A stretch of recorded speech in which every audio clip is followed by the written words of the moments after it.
Mən Məmmədov Elşad Tofiqoğlu, əslən Qazaxdanam, Bakıda anadan olub Bakıda böyümüşəm. 94-cü ildə mən öz əskərlik borcumu yerinə yetirməyə gedəndə İbrahim Nöhrəmli 94-də Bakıya gəlib Bakıda kirayə yaşayırdı. Kirayə yaşadığı vaxtda stastikanı ilk dəfə Bakıda görüb, onun yaxın adamlarından eşitmişəm, stastikanı ilk dəfə Bakıda görüb, salafanı ilə bir yerdə yiyən vaxtları idi.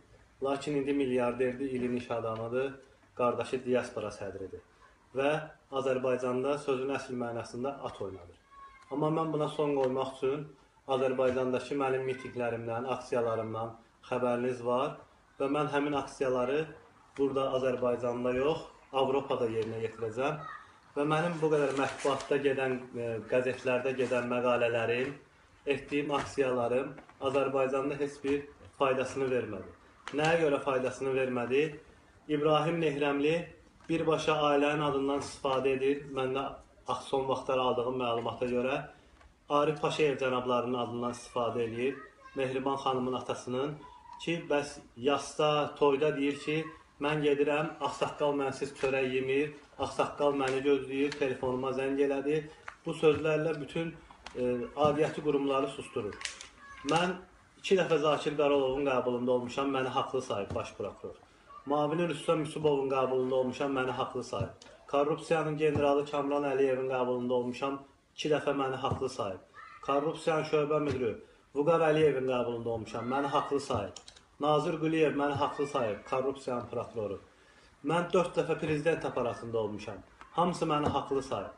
Qazax rayon icra başçısının qəbulunda olmuşam, məni haqlı sayıb. Qazax rayon prokurorunun qəbulunda olmuşam, haqlı sayıb. Minlərlə məktubum var mənim. Minlərlə şikayətim mənim bir mənalı şəkildə baxılmamış vəziyyətdə qalıb. Və bir daha deyirəm ki, mənim Avropaya daşınmağım burada gözəl həyat sürməyə yox, mübarizəmi sona qədər aparmaqdan gedir.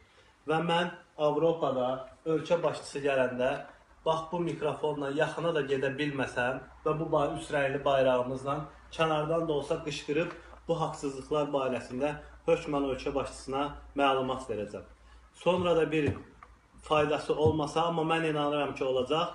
O faydası olmasa bütün adiyyatı Avropada olan Azərbaycan səfirliklərinin qarşısında 3 övladımla aksiyaları dayandırmayacam ard-arda. Çünki məni Avropada da ölümlə hədələdi İbrahim Nehrəmlinin qardaşı.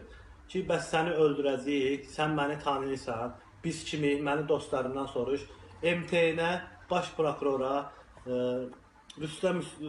Daxili İşlər Nazirinə, Ramil Yusubova